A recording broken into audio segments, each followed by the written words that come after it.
Hello, everyone.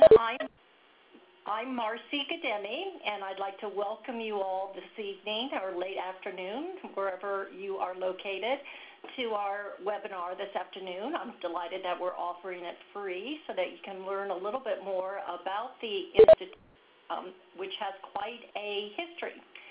So without further ado, I'm going to go ahead and get started. If you can hear me and everything is clear, please raise your hand. Look up in your top right-hand corner, or excuse me, left-hand corner, and see if you can raise your hand that yes, you can hear me fine.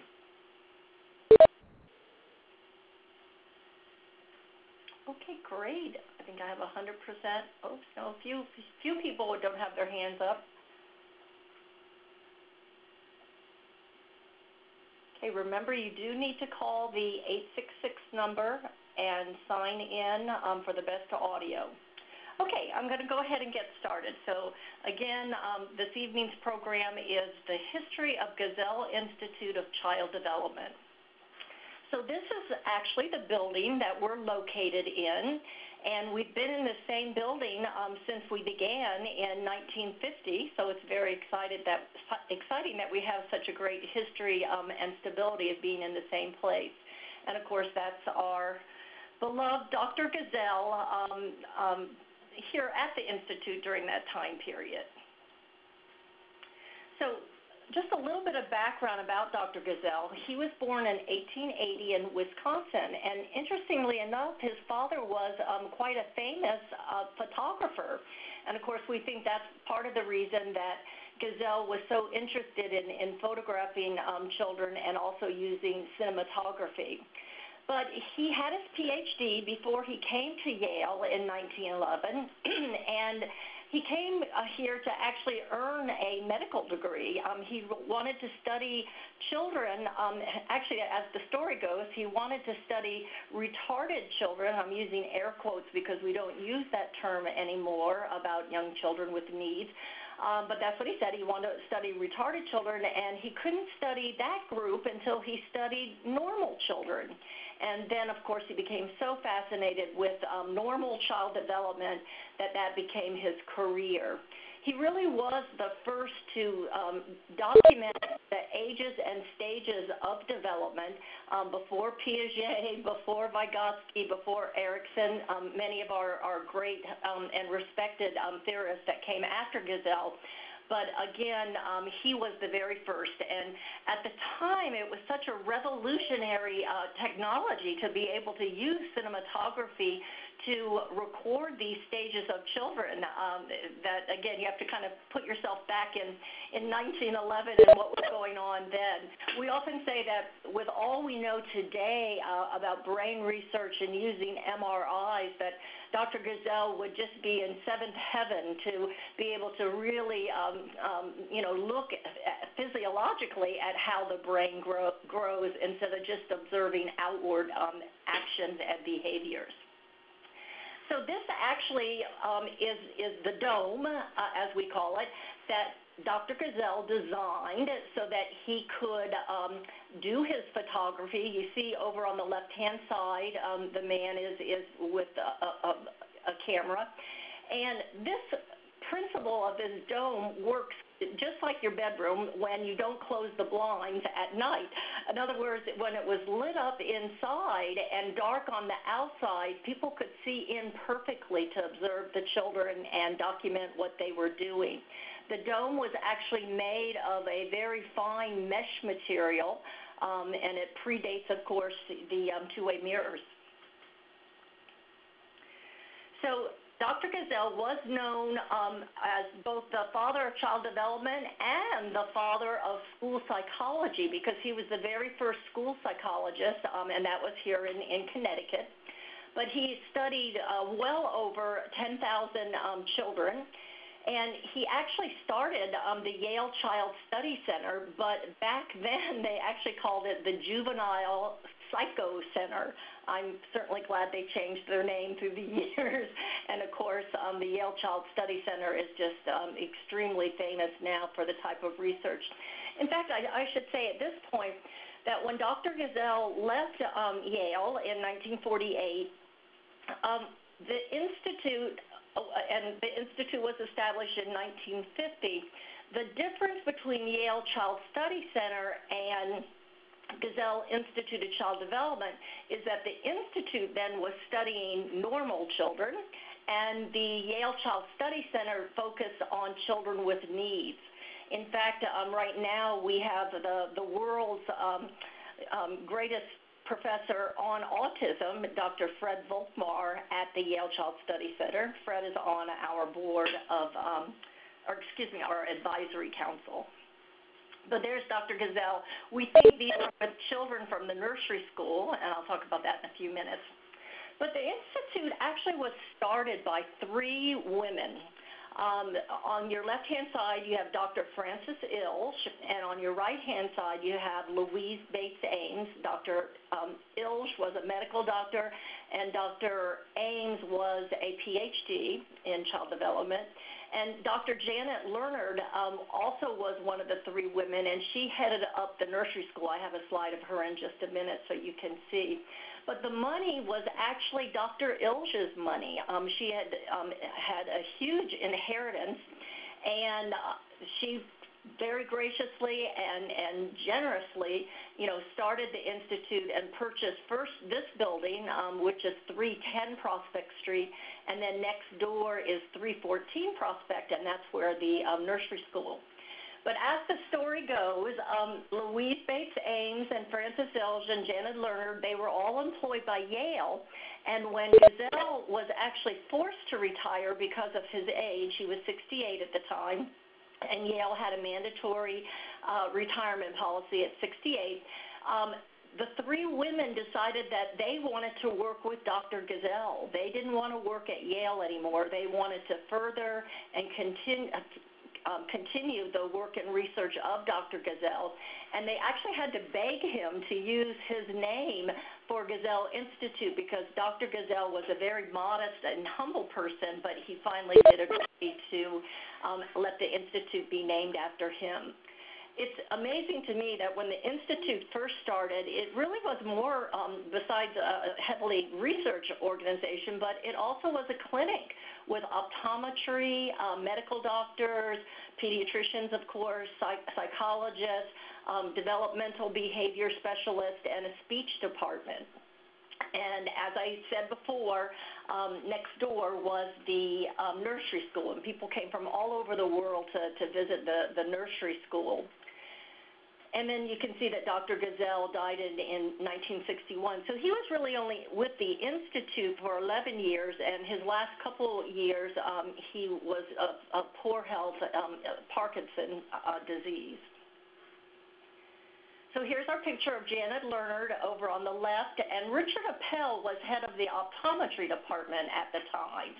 I meet a lot of, I'm relatively new to Connecticut, and when I first came to town, I would meet people, and when I would ask them if they know Gesell Institute, people would say, oh, yes, I went there as a child, or I was part of one of the research teams, or I went to the nursery school. So it really has touched a lot of people in the local community. But, of course, as you know, Gesell Institute is both national and international in its reach.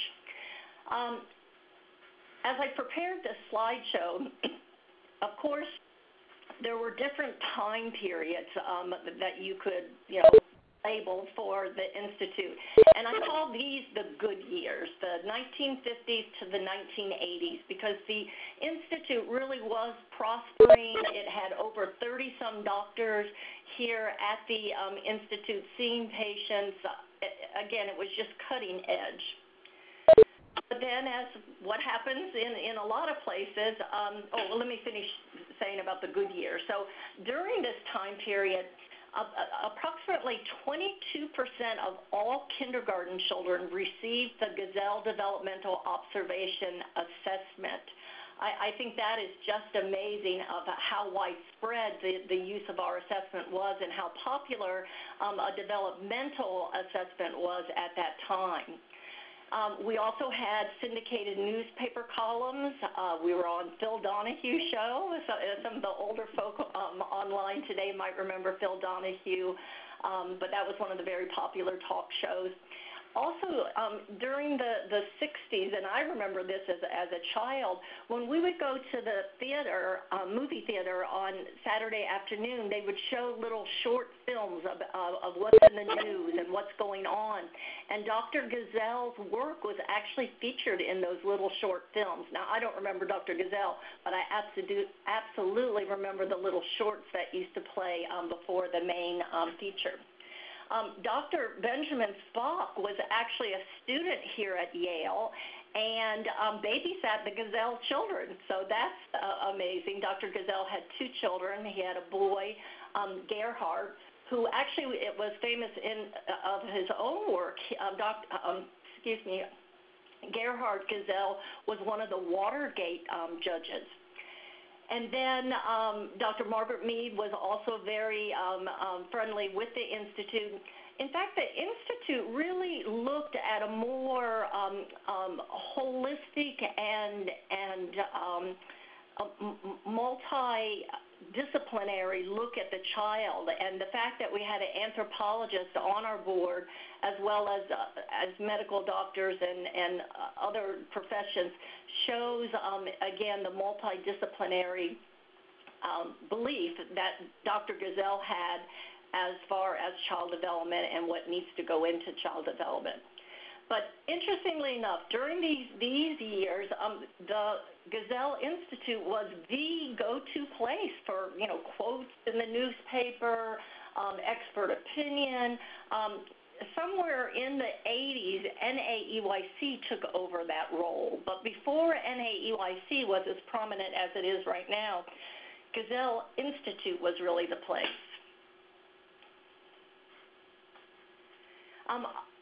And when we say Gesell Institute, a lot of people, of course, know us for our assessment. But I want you to notice that it was first published in 1925, then again in 1940, 64, 79, and then we just recently did a renorming study and published the new we call it GDOR Revised, and I'll talk more about that near the end of the program. But again, a lot of people know Gesell Institute for its assessment. And then a lot of people also know Gesell Institute for these wonderful books that people still absolutely love, and I call it the X-year-old series.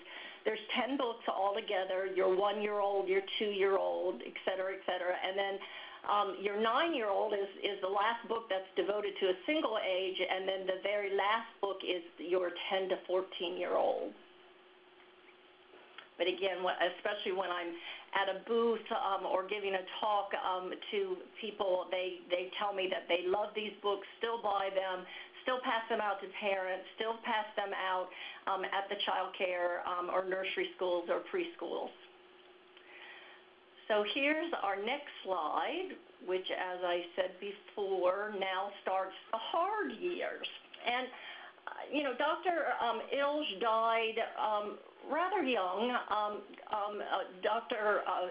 Ames actually lived another 15 years after Dr. Ilge, but she died in 1981. And during this time period, starting in the 80s, there were many differing philosophies, and without Dr. Ilge here, it was a very different place. A lot of people have told me that Dr. Ilge was the real leader and the real thinker behind the notion of starting an institute. And a lot of the medical doctors were practicing rather avant-garde types of medicine. In fact, diet was beginning to be looked at for hyperactive children. And again, some of you may remember Lyndon Smith, who was one of the first doctors to publish how diet can affect behavior and activity. But these were the kind of things that were happening during the 80s. And these doctors were more interested in doing their own research rather than contributing to the well-being and the wholeness of the Institute. And so that brought financial difficulties. And so in 1989, The sale of the two buildings, 310 and 314, was made to Yale, and that's on the next slide. I'll show you in just a few minutes. But during all the hard years, people still love the Gesell developmental observation, and fewer and fewer people were using it because other assessments were coming into vogue. But again, our faithful continue to use the Gesell through the years. The sale of the buildings, though, did bring about one really great thing, and that is that we used $1 million of the sale of the building to endow a chair at Yale. So a lot of people always ask me the question, what's the connection between Yale and Gesell Institute? And there's two connections. One is we rent these offices. I didn't say that when I said we had to sell the buildings to Yale. We now rent a suite of offices at 310, but we were also able to endow this chair. So the Institute really is its own entity, its own nonprofit with actually no governance or anything from Yale other than the fact of that we rent the rooms, and Dr. Linda Mays is the Arnold Gesell Professor of Child Psychiatry, Pediatrics, and Psychology. So then began the quiet years, and during this time period, the Institute was beginning to be criticized. A lot of people thought that the Institute was promoting a wait-a-year philosophy or the gift of time philosophy. And of course, what the Institute was really promoting was what is the best placement for this child. And it's not just children that have late summer birthdays that needed more time. There's so much research today that shows that age makes a difference, because when children are older, they've had more months to develop, and it just makes sense. Development really, as far as a influence on the education, really stops being quite as instrumental by the end of third grade. And I'll give you my favorite example is that, of course, today's kindergarten is really the first grade of yesterday, and we want children, or some people want children to read by the end of kindergarten. But what the research shows is that by the end of third grade, early readers have no advantage over later readers. And so we know that, again, it's not when you learn how to read that makes the difference in test scores. Again, during this time period, people still love the Gesell Institute, and two people pretty much ran the Institute for many years. Dr. Ames died in '96, so and near the end she was working less and less at the Institute. But the two people who really ran the Institute were Jackie Haynes and Annette Waterett. Annette just retired a couple years ago after 28 years of service, and Jackie Haynes had many years of service, at 30-something, I believe. But unfortunately, Jackie Haynes did not get to meet Dr. Gesell. She came in 1969, so that was a few years after Dr. Gesell had died. Yes, here it is, 33 years of service when she retired in 2002. I still see Jackie from time to time, and some of you people that may be old-timers on the phone, you may have had the opportunity to actually be trained by Jackie Haynes, who did a lot of the training for Gesell. We had another executive director. Her name was Elise Waterhouse, and she was here for almost 5 years. And she did a lot of things as far as getting policies and procedures into place, and making sure everything was done the way it should be done according to HR laws and all. I like to sometimes say that the Institute was really like a little cottage industry for many years, and the Louise Bates Ames and Frances Ills were making all the decisions. But now we have a governing board and, of course, our national lecture staff and an advisory council. the new institute, I say, started when I got here in late 2007.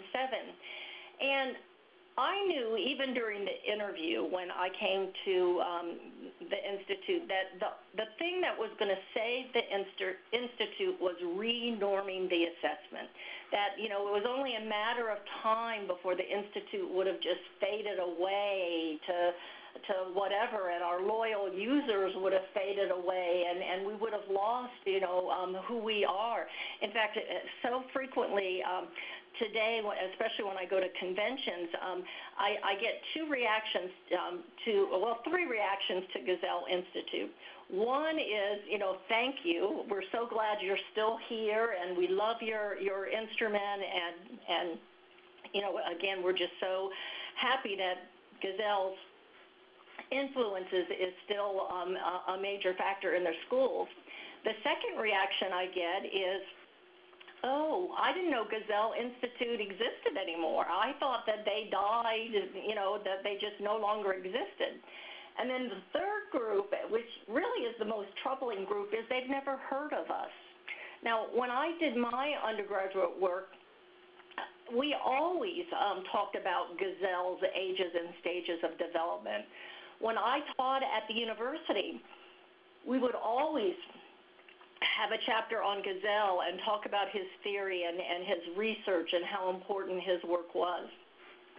So again, renorming the assessment was the essential thing that had to happen so that the Institute could reinvent itself, to be reborn, which I think we've been very successful in what we've done, and I'll talk a little bit about that in a few minutes. But my background is quite extensive. I say I have like 6 different careers. I taught in public school. I taught at the university. I worked with Head Start. I worked at 3 of the major publishers, McGraw-Hill, Harcourt, and Pearson. And I also was the vice president of KinderCare in their corporate office.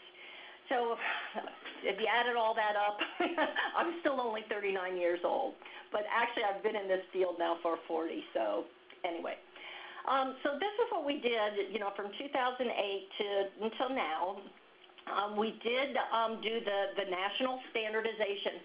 Another criticism of the Gesell assessment was that they said Dr. Gesell, his over 10,000 children that he had documented were mainly children from the Northeast. I mean, the Yale campus is located in New Haven, Connecticut. So, and we're like 2 hours from Boston, 2 hours from New York. And so we were criticized that he didn't have a good mix of a demographic mix of children. And a lot of the children were actually children of the Yale professors. But we fixed all that with the new national standardization. I'll show you that in a minute. We also instituted some programs here in the local. What I like to say about Gesell Institute is that we try to really have an impact on the local schools, so locally, an impact on what's happening in Connecticut, so that's statewide, and of course what's happening nationally. But what we're doing locally is working with New Haven Public Schools. We do seminars for parents and teachers. Well, actually, I do seminars for parents and teachers in a lot of places, not just here in New Haven, but in Connecticut and New York City and other places that's easy for me to get to. We've really extended the website. I think Elise, back in the 2002 to 2007, put up the first website of Gesell. And when I came in 2007, early in 2008, we did another updated version of the website. We now have a e-commerce with our bookstore on the website. But just recently, we updated the website again, and actually the people who worked with us on the website say that they like our website so well that they actually use that as an example for other clients. So I thought that was a nice compliment I just heard a couple months ago from O'Donnell Company. advertising agency is the one that did it for us. But we're also trying to get more and more resources on the web, because the web should be a go-to place for information. If you haven't had a chance to explore our website, please do so. A lot of the PowerPoints that I use, I will post on the website. Papers that I've written. We've just started a blog. I should have put that on this slide as well. So check our blog. Yesterday we posted one that I did on the negative effects of how many screens children are watching, whether it's their television screen, their iPad screen, their telephone screen. The kids are just being overly bombarded with screen time, and that is detrimental to development, because we know with development that you need human interactions. They're not going to learn it from a screen. They need human interaction, especially for language development. So just a few more things that we did during this time period. Our Ready for Kindergarten film, it's about a 13-minute film, and it's just delightful. The photographer really captured children at play, and the teachers that are in these kindergarten classrooms are some of the best I've ever seen. So if you haven't seen this film, please get it and use it. I think it makes an excellent either parent meeting or staff development meeting, because there's so much in these films, and every time I watch it, I see something new. So again, it's highly recommended. For our 60th anniversary in 2010, we did a one-day leadership conference. Now, LEAD, of course, spells lead, but that stood for learn, educate, advocate, and do being the most important part, that after this one-day conference, at the very last session, we asked people, well, what are they going to do when they get home? The main theme of the conference was that there's a crisis in early childhood education because we don't have good leaders. My husband teaches at a public school, 3- and 4-year-olds, and his principal knows nothing about early childhood education. So again, we need leaders that are trained early childhood people so that they can be good leaders in their schools. As a result of the conference, we developed this leadership e-kit. And the Leadership e-kit actually had 3 parts to it. It had first the proceedings from the conference, both audio and transcribed of all the speeches and all the panels. It also had a 30-minute movie that our local channel did for us for a small cost to document the conference and the themes of the conference and to motivate people, again, to do something. And then the last part of the e-kit was actually PowerPoints and instructions on how to hold a community conversation about the crisis in early childhood. The Leadership e-kit is free. You can request a hard copy, but you can also download the entire e-kit from our website, so either way. But we were lucky to join with the National Association for the Education of Elementary Principals, and we distributed the e-kit to 20,000 members. It came shrunk-wrapped with their back-to-school issue last September.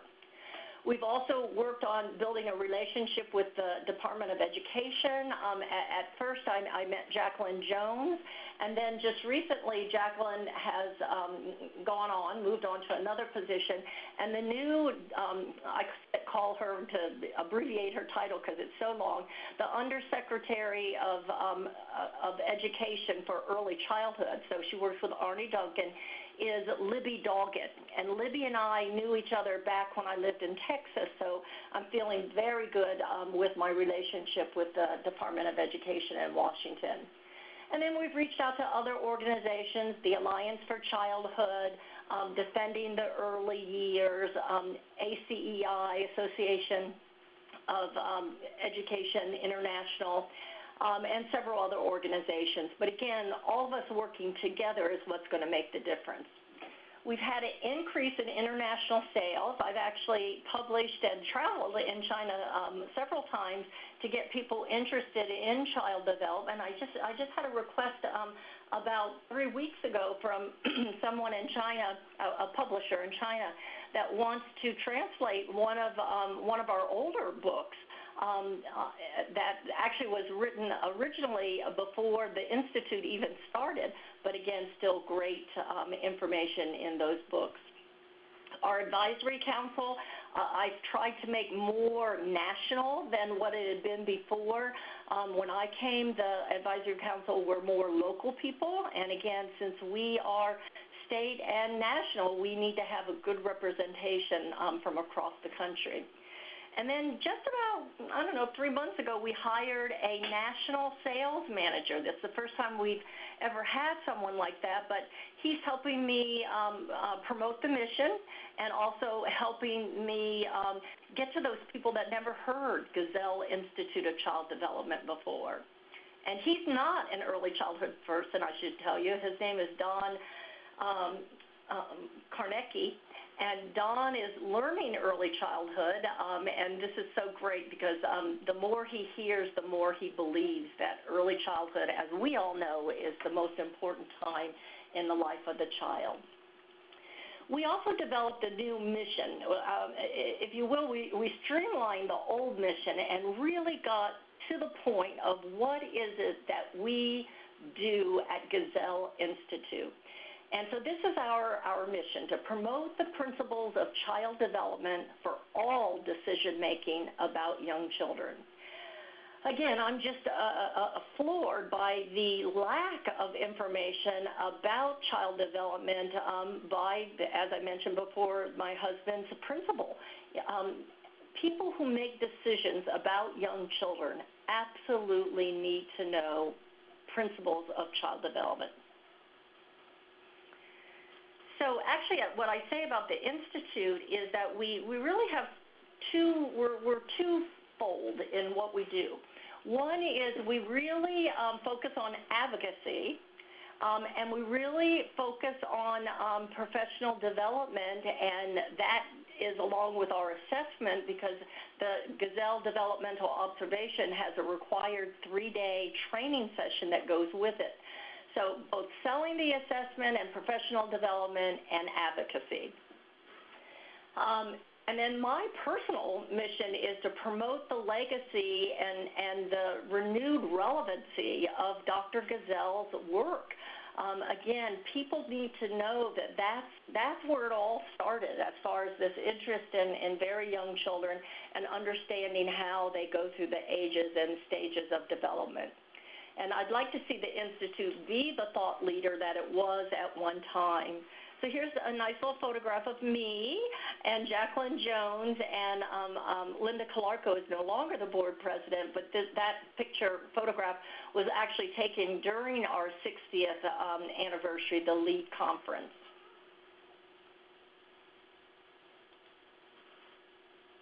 So here's that e-kit that I told you about. We got a huge grant from Con Edison to allow us to be able to print the 25,000 copies to be able to distribute it free to the principals. But again, as I said before, you can either request a free one or you can simply download it from the internet. So I wanted to talk a little bit about the assessment and a little bit more about Gesell's theory. And some of you know that within the assessment there's a task that's called incomplete man.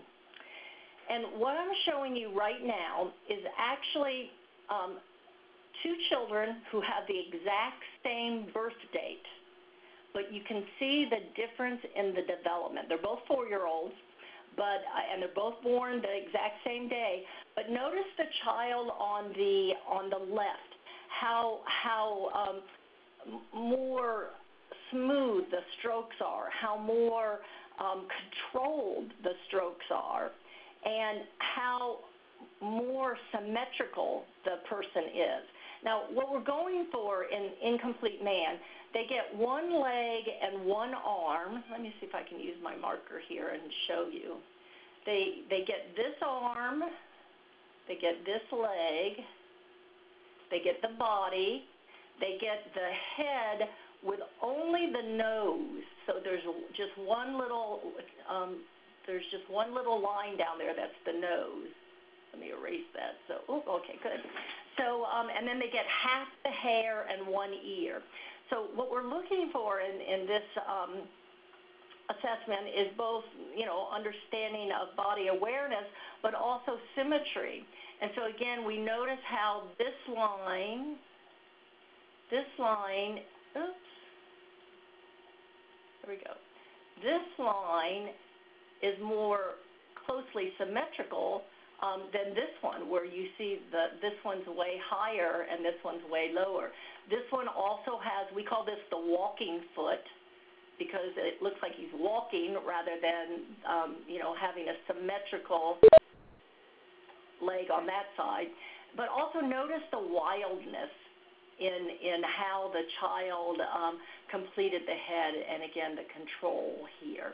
So again, I just think that's interesting to show that Dr. Gesell was absolutely brilliant in his ability to come up with these different tasks that tell a teacher or a pediatrician or a parent where a child is on that developmental path.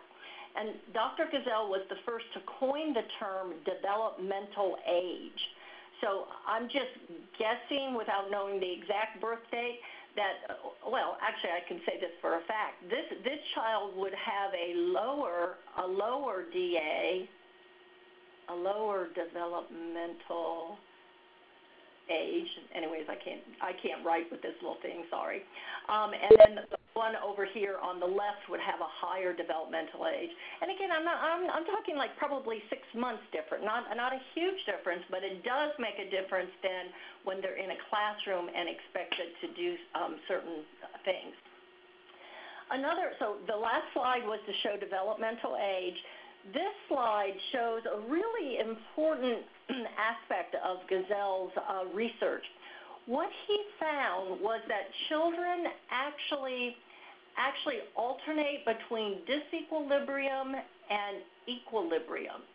So the half ages during the early years tend to be the disequilibrium, and the solid ages, so the 2.5-year-old is calm and peaceful, easy to get along with, again, very equilibrium. But it's the 2.5-year-old that is the terrible two. And you notice that, again, calmness at 3, disequilibrium at 3.5, calmness at 4, 4.5 is disequilibrium, 5, calm, 5.5. Now, I think it's particularly interesting to look at the 5-year-old, because when kids start kindergarten, the perfect child that, has the perfect birthday, and when they're 5, they're very compliant. They want to please you. They want to learn. They want to, just be your ideal child. But at 5.5, you get this disequilibrium. And when you think about the wide variety of ages that you have in a classroom, in a kindergarten classroom, and then the wide variety of development, it's really a difficult job to teach these age groups because of this variation. But I'd like to say that play, children learning through play and developmentally appropriate activities make it easier to teach, because what a child will do then is actually enter a playful, interactive activity at the level that they're at. They don't pick something that's too hard. They don't pick something that's too easy.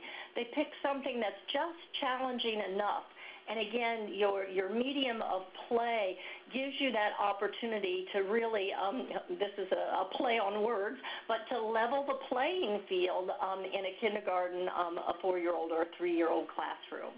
But again, this is very special what Gesell was able to to determine with the development alternating between the disequilibrium and equilibrium. Just real quick, here's who I have as my team. Kamar is relatively new. He's been in the office for about 3 months now, I think. So if you call on the phone, you're going to get Kamar to answer.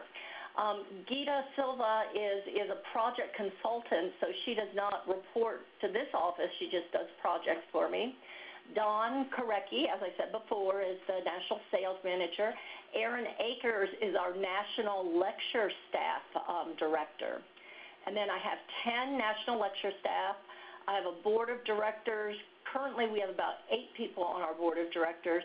And the National Advisory Council, I think, is 22. But again, these are the people that you can call on. So, that actually is the end of our slideshow. I thought I had a few more slides about the actual assessment, but I don't see them here. They didn't get uploaded properly. So we have plenty of time that I could take a few questions. So if you could type a question into the chat box, then I could answer them.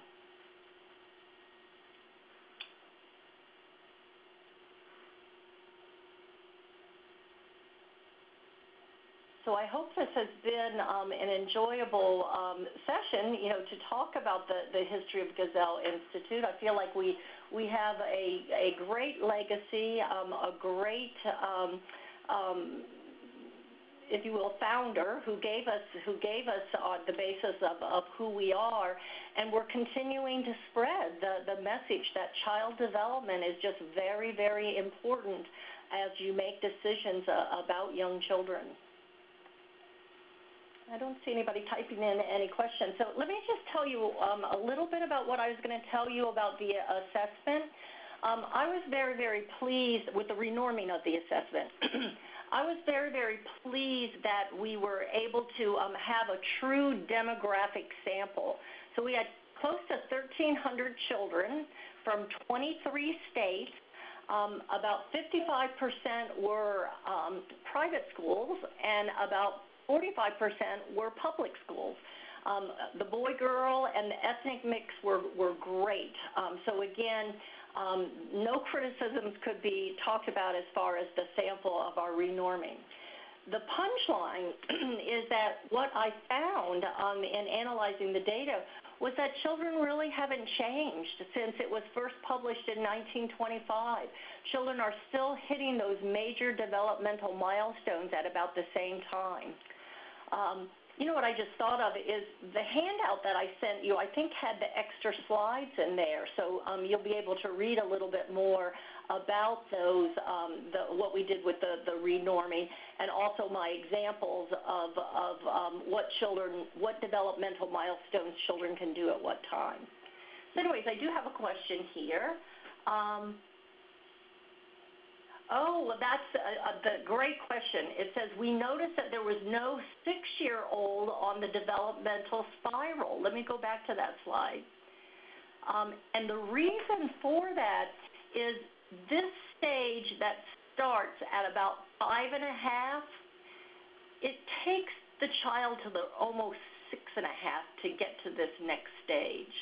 And I don't know why. I mean, I don't have an explanation for that. But that is a really important point. And again, I don't need to say this. You already know all this, that these are approximate ages. It's not on the child's birthday or half birthday that they're going to change into this new child with a new way of looking at life. Excuse me. But what we do know, as I said before, is that to get from here, where's my marker? To get from here to there takes almost a year for them to get equilibrium again. Okay, I have another question. I've noticed on your website that the PQ and TQ forms were released. Can you share what the changes were. I still have a stack of the older PQ and TQ. Actually, they really haven't changed. I think there were a couple little edits maybe, but when the PQ, parent questionnaire, parent guardian questionnaire, and the teacher questionnaire were first published, it was a major addition, I believe, to the actual assessment, and those actually were published before we came out with the results of our study, because the old Gesell did not really get to the social, emotional, and adaptive development of the child. So these two forms, now used in conjunction with the GDOR revised, really give you a good picture of the whole child. So if you had ones that were printed, a year or two ago, they're virtually the same. It's just that small, little edits that people found. Yeah, I've gotten really great feedback from the people using the PQ and the TQ. I have a couple schools that ask for electronic rights to put it on their website so that they can actually have parents fill out the questionnaire online, and then it's documented. The schools, both the two schools that I've been working with, want to go paperless, so I think that's a good idea. We've looked at whether or not we could actually put the GDOR online as far as a electronic version, and there's so much that really needs to be note-taking that needs to happen during the actual assessment. It's called an observation for a reason. Again, Dr. Gesell said that if you really observe a child, the child will reveal himself to you. In other words, the child, if we could just take the time to really observe, we would find out what we need to know about where that child is developmentally. And I think that quote is in the version of the handout that I sent you. The new question here is there a developmental difference due to economic status? And interestingly, yes, or sadly, I should say, yes. And it all goes back to those interactions. Let me say this. I'm still perfecting the best way to say what I'm going to say right now, but you've all heard that, well, first of all, early childhood is birth to age 8. So much is happening during the first 8 years of life. But what you hear most frequently is that the first 5 years of life are the most important years of a child's development. But really, it's the first 3 years. Within the first 3 years, the child's brain is 80% the size of an adult brain. But it's really the first year of development. What the research is showing is that, and again, some of my other presentations where I've talked about brain growth and development and talked about the wiring of the brain and the ability to have the brain cells make connections.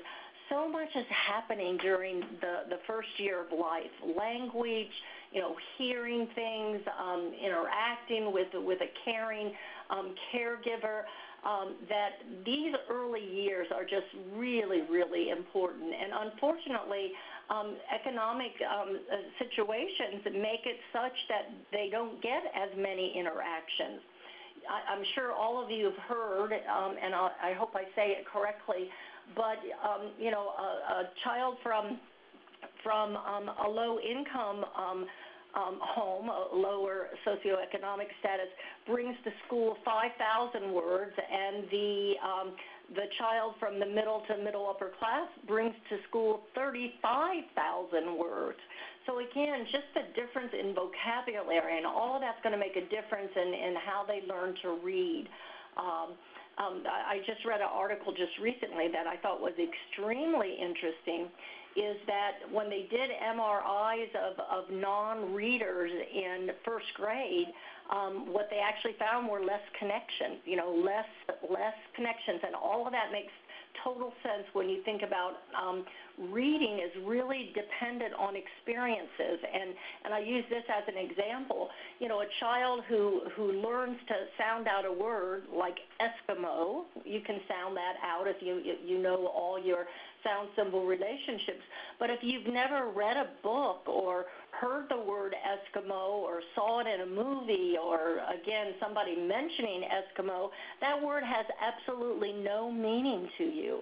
So, again, it's the meaning and the vocabulary and the experiences. I'll tell you another kind of funny story. My own daughter, I remember she was taking this test in first grade, I'm pretty sure it was, and they were giving her vocabulary words, and it was a one-on-one administration. And the tester, well, let me back up and say this. When the test was done and she came out of the room, I said, well, how did it go? And she goes, well, I think I did pretty well. She goes, but the one word I didn't know, she asked me what a residence was. And so my daughter said, but because I'd stayed in a residence inn, I thought it meant home. So again, those experiences give you the clues to what these words mean. And I thought that was very, very interesting. So other questions? Another thing I could share with you is that the assessment, because so much of it is nonverbal, really does work well internationally, and we're finding that children in China and children in Thailand and these other places are developing about the same as children in the United States. One of the slides that I had that did not get uploaded properly was a slide where it showed that a 2-year-old can make a circle, a 3-year-old makes a cross, a 4-year-old makes a square, but not until 5 and a half can the child make the triangle.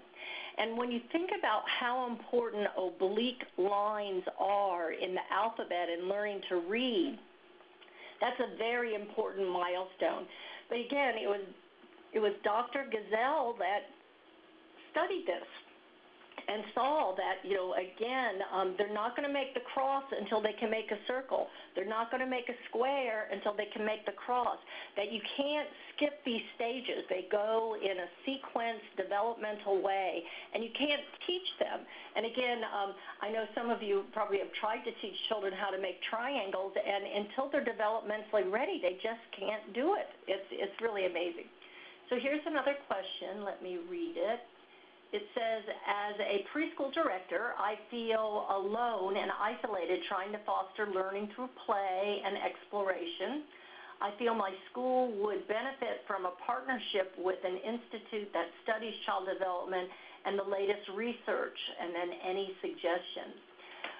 Well, this is one of my, if you will, my mantra of what I'm all about right now, and that is, again, respecting child development, and again, using those child development principles to make the decisions. And what I have found is that you do feel sometimes isolated and sometimes alone if all the other schools around you are doing more excuse me, doing more academic things.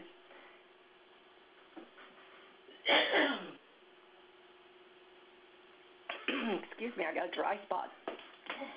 So, in fact, I had my own niece in Atlanta, Georgia, was proud of the fact that her 4-year-old had homework.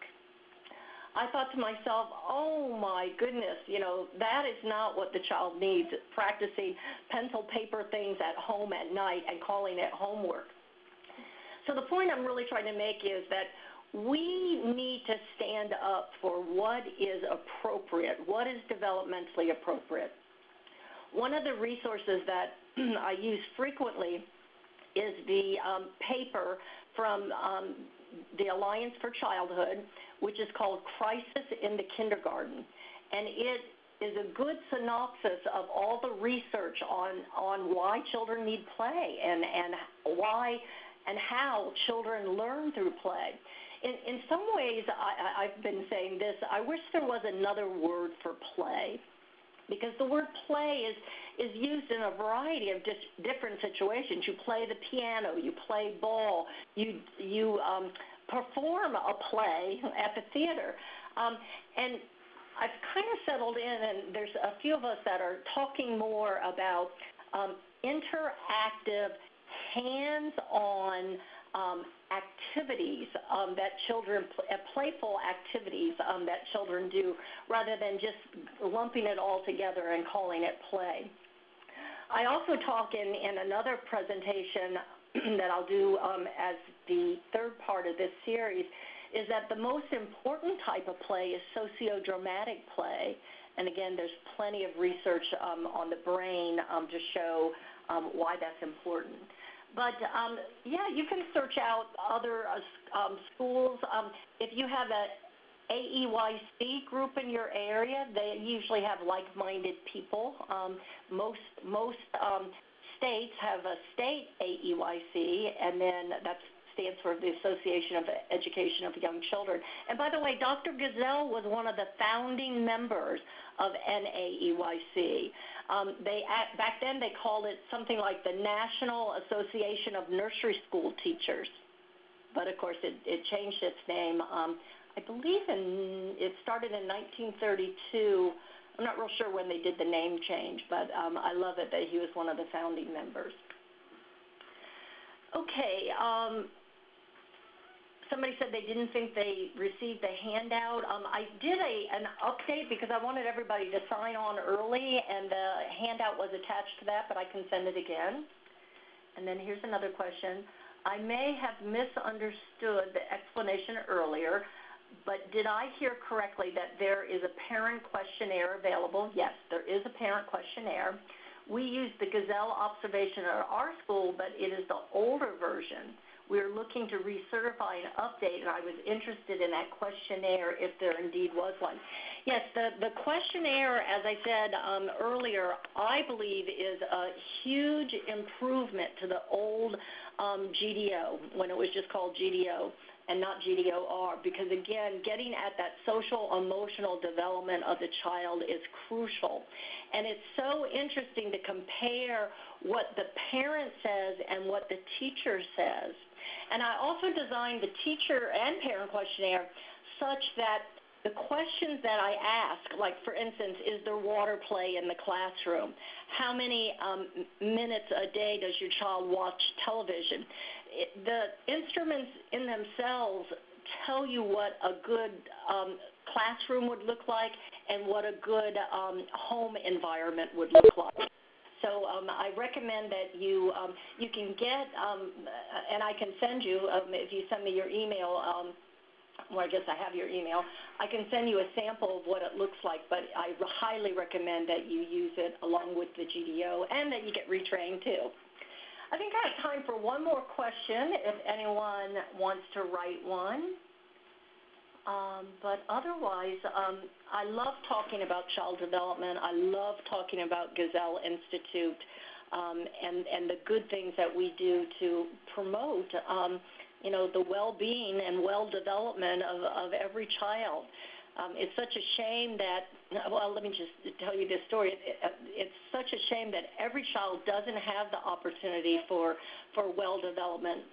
We have a program here in Connecticut called School Readiness, and it's designed for 3- and 4-year-olds. And the way the legislature designed it was that there would be a sliding scale for parents. So if you make X amount of money and you have X amount of children, this is what you pay. But some of our parents who are so poor, even the minimum amount, which is like $5 a week, they don't have $5 a week. And so children then aren't getting this virtually free preschool experience because of the copay that the legislature put in there.